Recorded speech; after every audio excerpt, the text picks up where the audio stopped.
Welcome to the Tech Egg. Don't get scrambled. Enjoy the video. In this video, I will explain how to make circle embroidery. We'll cover everything from gathering your essential materials to adding those perfect finishing touches. First, ensure you have an embroidery hoop, a piece of fabric, and your chosen embroidery floss. A sharp pair of scissors and a fabric marker or pencil will also be incredibly helpful for precise work.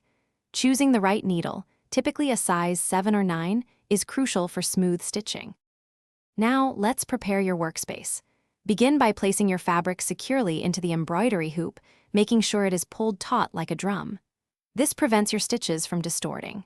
Next, use a fabric marker or a light pencil to draw your perfect circle design directly onto the fabric. A compass or a round object can help you achieve a precise shape. Double-check that your fabric remains smooth and wrinkle-free within the hoop. With your design ready, it's time to stitch.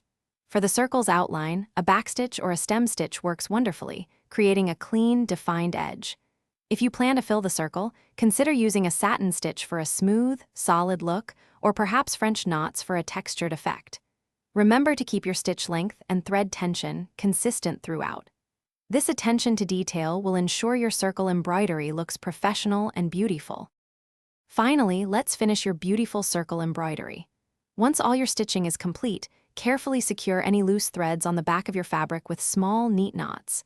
If you're keeping it in the hoop, trim the excess fabric around the edge, leaving about 1 inch. You can then gather and glue this excess to the back. For an extra polished look, consider adding a felt backing. Your handcrafted circle embroidery is now ready to display. Thanks for watching. Consider subscribing if I helped unscramble your problems.